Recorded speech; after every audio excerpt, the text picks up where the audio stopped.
देखिए, जब आपकी हमारी ये दुर्दशा है कि हम लोग के बच्चों को मजबूरी में बाहर जाकर नौकरी करनी पड़ती है, मजदूरी करनी पड़ती है, धक्के खाने पड़ते हैं, तो जहां आप जाएंगे वहां के लोग आपकी इज्जत तो करेंगे नहीं।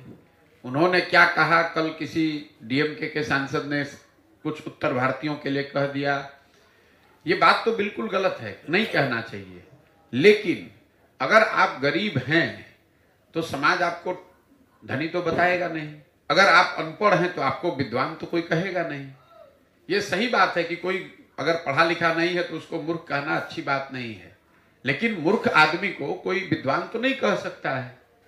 हमारे आपके भाई बंधु बाल बच्चे अगर वहां जाकर नौकरी मजदूरी कर रहे हैं तो कहीं ना कहीं तो लोग आप पर हम पर हंसेंगे ही।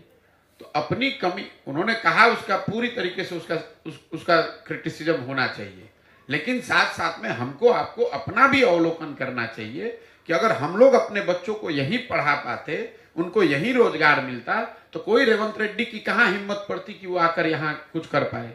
और जहां तक रेवंत रेड्डी का सवाल है, बिहार के लोगों की बुद्धिमत्ता का सवाल है, तो रेवंत रेड्डी के सर्टिफिकेट की क्या जरूरत है। उनके जो आका के आका होंगे वो भी बिहार के लड़कों से हम ही से सलाह ले रहे हैं।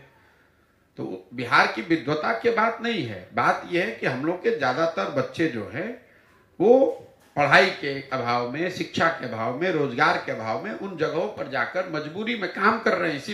इसलिए लोग इस तरह की टीका टिप्पणी करते हैं, आपसे अभद्रता करते हैं, आपको गाली देते हैं, मारपीट करते हैं। और ये तब तक नहीं रुकेगा जब तक कि बिहार में व्यवस्था को सुधारा नहीं जाए। आप रेवंत रेड्डी को मना कीजिएगा, कोई तमिलनाडु में कह देगा, तमिलनाडु को मना कीजिएगा, कोई पंजाब में कह देगा। और मीडिया में तो जब बड़े नेता बोलते हैं तो बात आती है, जमीन पर जब आप गए होंगे बिहार से बाहर तो हर जगह लोग कहता है।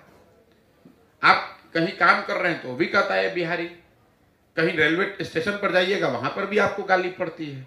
लेकिन सबसे दिक्कत दुख की बात यह है कि इतनी गाली सुनकर, इतना बेइज्जत होने के बाद भी बिहार के लोग सुधरने को नहीं तैयार है।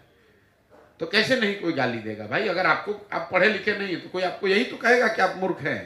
तो ये आपकी भी तो जिम्मेवारी है कि आप उसको बताइए कि आप मूर्ख नहीं हैं, आप पढ़े लिखे हैं, आप अपने बच्चों को पढ़ाइए।